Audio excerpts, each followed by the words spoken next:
créer facilement un beat EDM, ou en tout cas une section rythmique EDM? C'est ce qu'on va voir dans cette nouvelle série de vidéos où je vous propose pas à pas de construire tout simplement une piste, un track, un beat, comme vous voulez l'appeler, basé autour d'un genre particulier. On va commencer donc avec le genre EDM tout simplement, et on va voir pas à pas comment on peut construire un arrangement complet.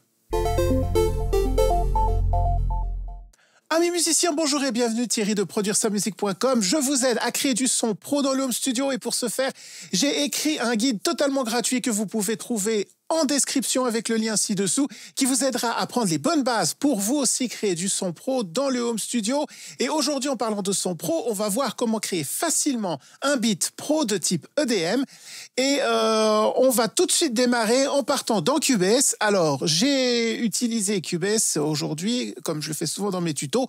Vous pouvez utiliser n'importe quel logiciel de MAO, ce sera exactement le même principe. Et le concept de ces nouvelles séries de vidéos que je commence aujourd'hui, c'est de vous montrer comment facilement justement créer un beat, créer un arrangement autour d'un genre précis en utilisant des techniques qu'on utilise tous les jours dans le studio, en tout cas quand on compose, quand on arrange pour des artistes ou pour soi-même.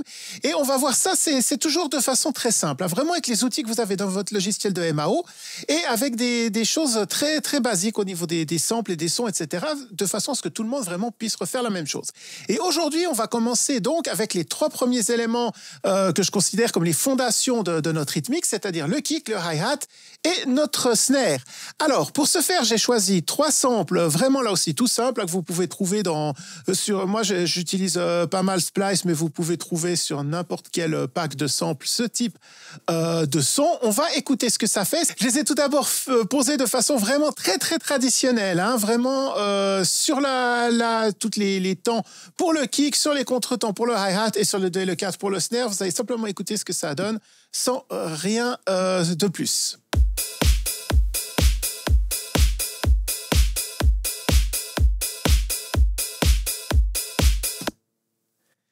Alors vous voyez qu'on peut absolument pas faire plus basique et ennuyeux que ça, et évidemment le but de ces tutoriels, c'est de rendre ça intéressant en voyant comment les techniques justement pro peuvent nous aider à travailler ces sons. Alors la première chose qu'on va regarder, c'est peut-être le plus simple pour démarrer, c'est notre kick. Alors on va pas faire des choses très très compliquées, mais on va utiliser un principe qui est très important, c'est-à-dire quand on utilise un sample de kick, ce qui arrive très souvent, c'est qu'ils ont une certaine longueur. Et ce qui va se passer, c'est que si on utilise nos samples de kick dans leur longueur intégrale, très souvent, on va remplir tellement ces subs, ces basses, qu'on n'aura plus de place après, justement, pour laisser passer d'autres sons, notamment le groove de notre basse, qui ne va pas venir aujourd'hui, mais qu'on verra dans un prochain tutoriel. Donc, ce qu'on veut faire, c'est ne pas laisser ces kicks aller du début à la fin de notre mesure. Alors, comme vous voyez ici, j'ai un son de kick déjà qui ne va pas jusqu'à la fin de la mesure. Ça, c'est très bien. Si le vôtre arrivait jusqu'à la fin de la mesure, il faudrait déjà le réduire un peu. Mais ce qu'on voit, si je zoome un tout petit peu, ce qu'on voit, c'est que mon son de kick, il dépasse quand même un tout petit peu le milieu. Il est un tout petit peu plus long. Et moi, ce que j'aime bien faire, c'est garder le kick pour qu'il se termine avant l'arrivée du hi-hat.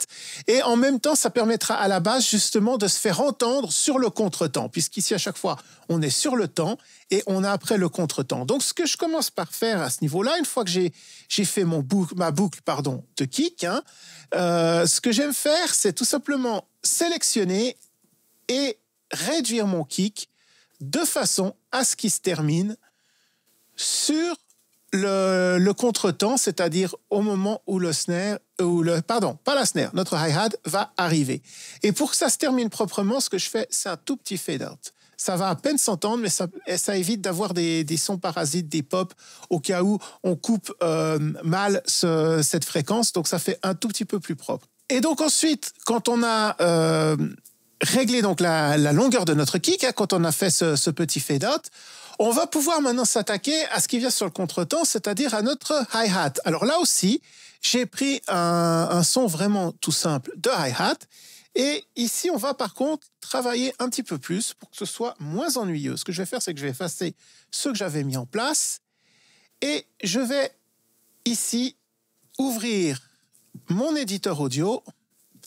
Alors ça, suivant le logiciel, ça va se faire de façon un petit peu différente. Là, je vous montre dans Cubase. Donc, je transforme en clip, en container, en clip, je ne sais plus comment ils appellent ça, dans Cubase, mon sample audio de façon à ce que je puisse éditer tout ça plus proprement, mais encore une fois, à vous de faire selon la façon dont le fait votre logiciel.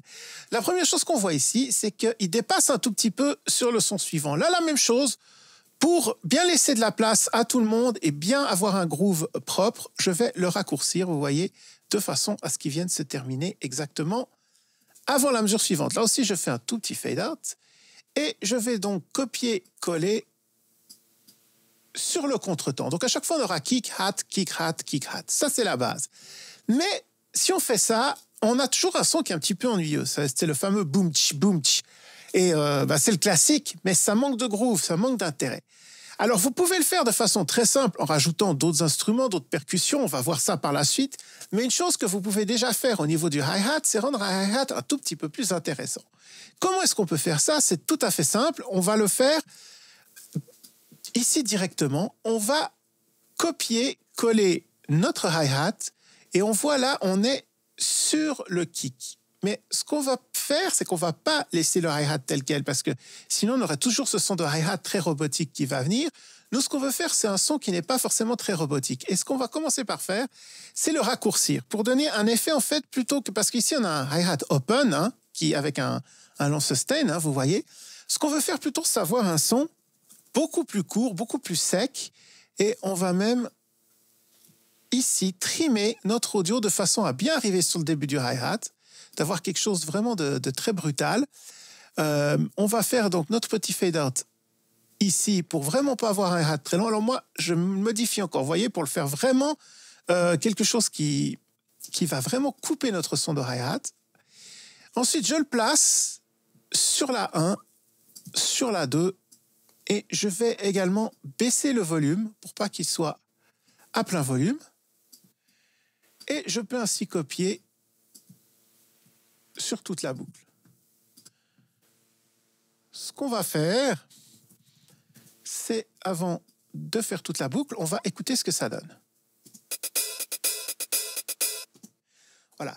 Et là, vous voyez tout de suite que vous avez un groove qui est un tout petit peu plus intéressant que simplement le tchac, tchac, tchac, tchac sur le contretemps. Ici, on a un son, en fait, c'est pas tout à fait une ghost note, c'est quand même un son qu'on entend. Et je vais même encore modifier un peu le volume pour pas qu'on ait un effet trop robotique et que le premier coup et le deuxième coup soient un tout petit peu différents. On va voir ce que ça donne.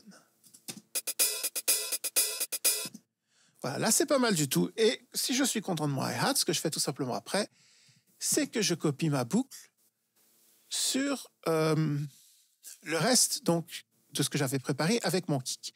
Maintenant, on va écouter ce que ça donne avec le kick.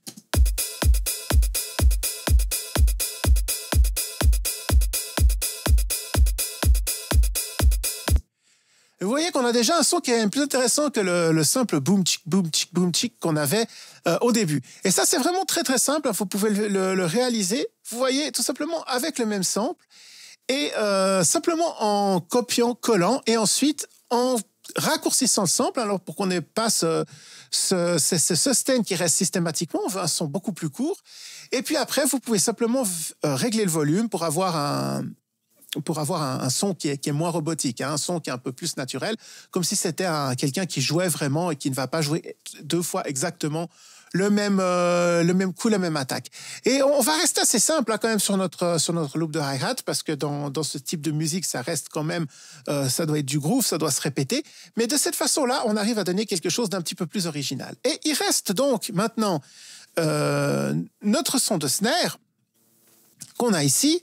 Et pour notre son de snare, j'ai un tout petit peu triché parce que comme je veux pas faire des vidéos trop longues qui soient difficiles à digérer et que j'avais fait pas mal de travail au niveau de snare, ce que j'ai fait, c'est que j'ai utilisé exactement ce que j'avais fait dans une autre vidéo dont vous allez trouver le lien au-dessus et je vous le mettrai également dans la description. Je vous avais montré comment créer un loop de snare qui sonne plus pro, c'est-à-dire un loop de snare qu'on a travaillé exactement de la même façon qu'on a travaillé notre hi-hat, voyez, en découpant et en faisant des effets. Alors, comme c'est un peu plus complexe et que ça prend du temps, c'était déjà une vidéo assez longue, je ne l'ai pas refaite ici, mais je vous invite vraiment à aller voir cette vidéo pour bien comprendre comment on a travaillé ça. Et j'ai travaillé exactement sur le même principe que ce que j'ai fait avec mon hi-hat. C'est-à-dire, au lieu d'avoir un son de snare qui fait ça,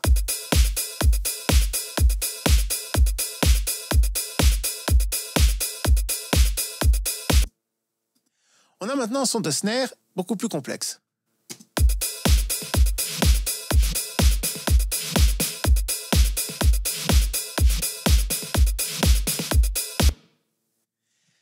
Et vous pouvez aussi voir que par rapport au son vraiment très basique qu'on avait au tout début quand j'ai simplement sorti les samples bruts, on a déjà quelque chose de beaucoup plus travaillé. Là, on entre vraiment dans le domaine des arrangements où on travaille les sons pour qu'ils aient un groove, pour qu'ils aient de la personnalité.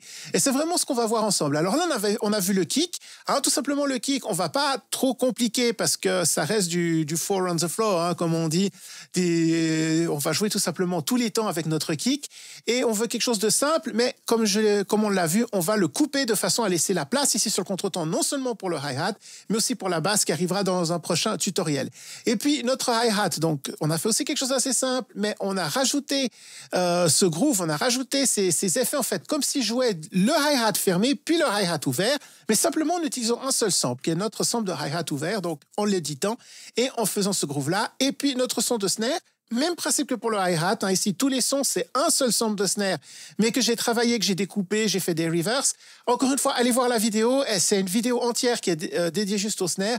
Ça vous donnera une technique qui est applicable dans plein de genres et qui est très pratique. Et avec ces trois éléments, on a donc notre fondation de base. Kick, hi-hat et snare.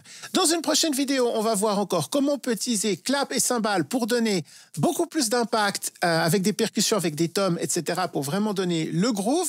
Et puis, on verra après comment on rajoute une basse sur tout ça pour créer un bon groove, un bon beat EDM et que vous pouvez facilement reproduire chez vous avec vos propres sons, avec vos propres créations. Et puis même dans d'autres genres musicaux, hein, ça c'est des techniques qu'on peut utiliser sans problème.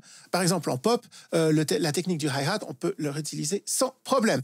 Voilà, j'espère que ça va vous intéresser. Si vous avez des questions sur ces techniques, n'hésitez pas à les laisser dans les commentaires. Si vous avez des styles d'arrangement que vous avez envie qu'on voit ensemble, n'hésitez pas à me les suggérer parce qu'on va pouvoir faire d'autres séries d'arrangements. Et je vous dis à très bientôt pour la suite en fait de cette vidéo et à très très bientôt pour d'autres vidéos. En attendant, amusez-vous bien avec votre musique dans votre studio et moi je vous dis bye bye.